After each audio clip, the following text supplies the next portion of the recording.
जगज्जालपालं चत्कण्ठमालं शरच्चन्द्रबालं महादैत्यकालं नभोनीलकायं दुरावारमायं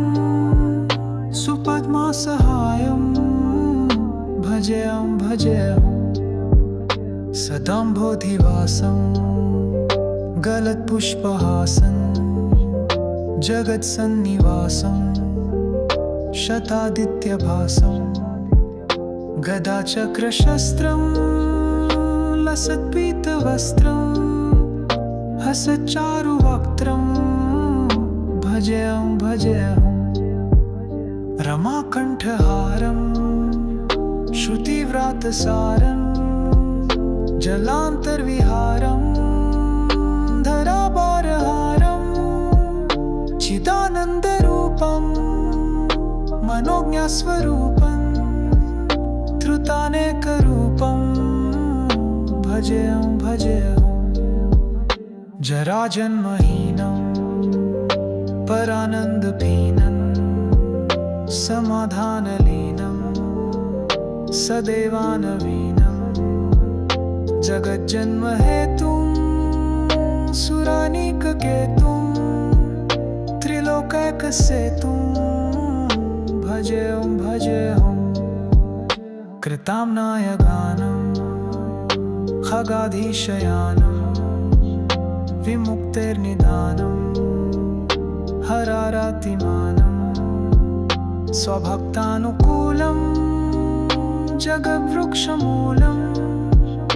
निरस्तार्थशूलं भजेऽहं भजेऽहं समस्तामरेशं विरेफाभकेशं जगद्विम्बलेशं हृदाकाशदेशं सदा दिव्यदेहं विमुक्ताखिलेहं हसुवैकुण्ठगेहं भजेऽहं भजेऽहं सुरालिबलिष्ठं त्रिलोकीवरिष्ठं गुरुणागरिष्ठं स्वरूपैकनिष्ठं सदा युद्धधीरं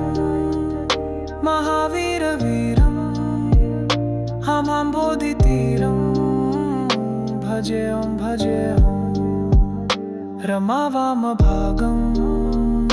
तलानग्रनागं कृताधीनयागं गतारागरागं मुनीन्द्रैः सुगीतं सुरैः सम्परीतं कुणाधैरतीतं भजेऽहं भजेऽहं इदं यस्तु नित्यं समाधाय चित्तं पठेदष्टकं कण्ठहारं मुरारे स विष्णोर्विशोकं ध्रुवं याति लोकं जराजन्मशोकं पुनर्विन्दते नो